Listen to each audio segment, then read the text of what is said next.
In a can-do time, the Mets did something that was, I think, beyond anybody's imaginations. Because you look at it, there was no prelude to the '69 Mets and that championship, and there was no prologue. I mean, it was just that.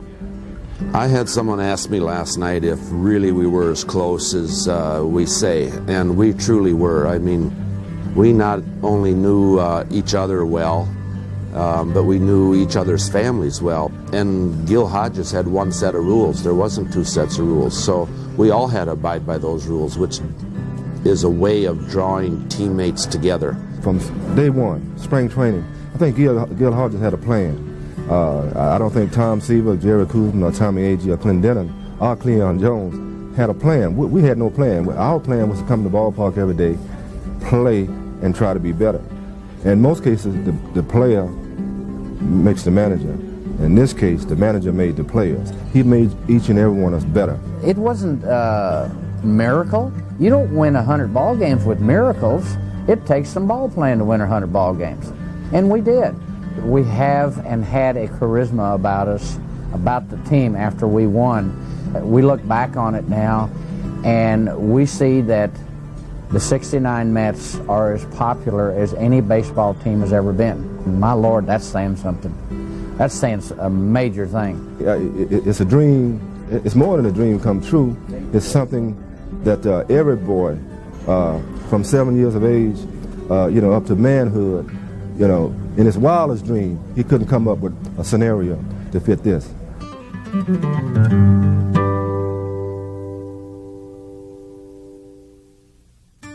It was one of the most memorable and exciting seasons our national game has ever known. A season in which the New York Mets brought the entire nation to its feet cheering. Indeed, the Mets' drive to the World Championship in 1969 lifted the spirits of the entire country. And it came at a time when America sorely needed its spirits lifted.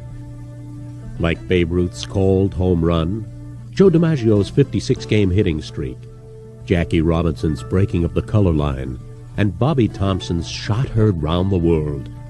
The saga of the 1969 world champion New York Mets transcends the boundaries of baseball history and holds a special and lasting place in American folklore. Their timing couldn't have been better. As one of the most violent and turbulent decades in modern American history came to an end, an era that shook the nation to its very foundations and left deep scars across the face of the country, the Mets brought people together as perhaps nothing else could. As underdogs, the Mets appeal to a basic instinct in the American character. America loves an underdog, and the 1969 Mets were the most underdog in the history of our national game. As 100-to-1 shots to go all the way, their heroics on the ball field in many ways overshadowed America's landing on the moon. Indeed, Neil Armstrong's lunar stroll may have been a giant leap for mankind, but the Mets' victory was a triumph for the common man, the very heart and soul of America. Perhaps never before in the annals of American sports history did a team lift the spirit of a nation as did the Mets in 1969. That year, from Boston to Los Angeles, from Bangor to Seattle, from Detroit to Baton Rouge, America was a Mets fan. Well, it's up to Dave Johnson now to save the Orioles. He's had one hit in 3 times.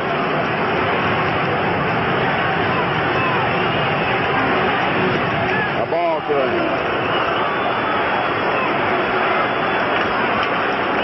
The Orioles led 3-0 going to the 6th. That's the Baron on deck. Mets scored twice in the 6th, once in the 7th, and 2 in the 8th. A strike, 1-1. The Mets fans now, over 57,000, roaring in every pit.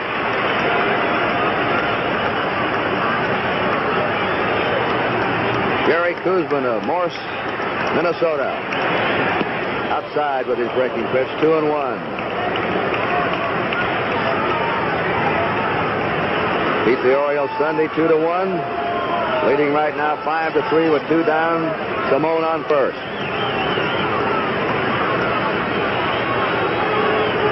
The 2-1 pitch.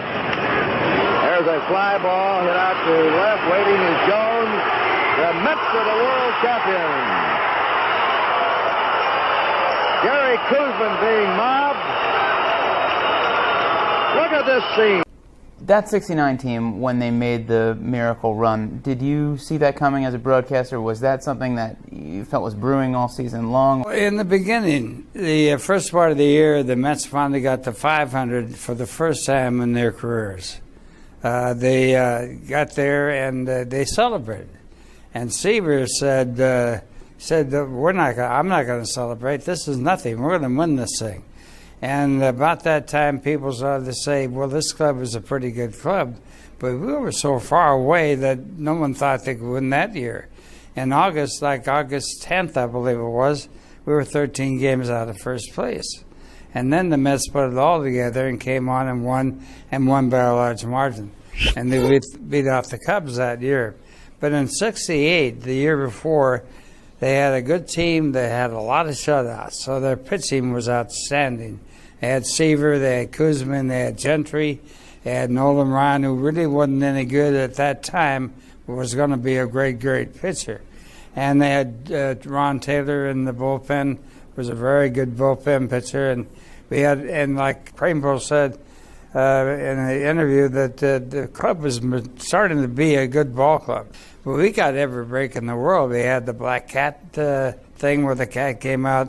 We were playing the Cubs, and the cat blew the Leo DeRocher and then walked across in front of the bench. And we had home runs at the top of the fence and bounced over and not back in the field. And we had all kinds of good breaks. But you have to have those big breaks to win. Well, thanks so much. Okay.